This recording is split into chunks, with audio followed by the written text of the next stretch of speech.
নবীজি বলছেন ৭০,০০০ ফেরেশতা তার নামাজে অংশ নিয়েছে। একজন সাহাবীর নাম সাদ বিন মুয়াজ। কি নাম? নবী করিম সাল্লাল্লাহু আলাইহি ওয়াসাল্লামের সাথে একদম ডান হাত হয়ে যুদ্ধ করেছেন দীর্ঘদিন।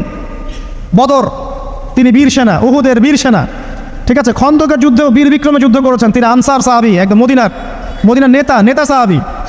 সব সাহাবী কিন্তু একরকম নন। কেউ ছিলেন নেতৃস্থানীয় সাহাবী, তিনি ছিলেন একজন নেতৃস্থানীয় সাহাবী, ঠিক আছে। সাদ বিন মুয়াজ, নবী করিম সাল্লাল্লাহু আলাইহি ওয়াসাল্লাম এত ভালোবাসতেন তাকে, এত ভালোবাসতেন যে তাকে নিজের মনে করতেন যে সাদ বিন মুয়াজ আনসাররা আমার নিজের। চারটাখানি কথা। এই সাহাবীর খন্দকের যুদ্ধে এই যে হাতের এই দিকে, সম্ভবত হাতের এই রগের মধ্যে একটা তীর এসে লাগে এখানে, এবং তীরটা তিনি বের করতে গিয়ে রক্তটা ছিঁড়ে যায়। এরপর ফিনকি দিয়ে রক্ত বের হওয়া শুরু হয়। চিকিৎসা করে রক্ত বন্ধ করা যায় নাই, এবং এই রক্তের প্রবাহিত রক্তেই আল্লাহর ইচ্ছায় তিনি শাহাদাত বরণ করেন, তিনি ইন্তেকাল করেন।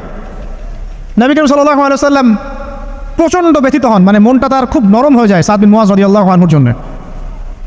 তো এই সাহাবীর যখন জানাজার নামাজ পড়ানো হচ্ছে, নবীজি বলছেন ৭০,০০০ ফেরেশতা তার নামাজে অংশ নিয়েছে।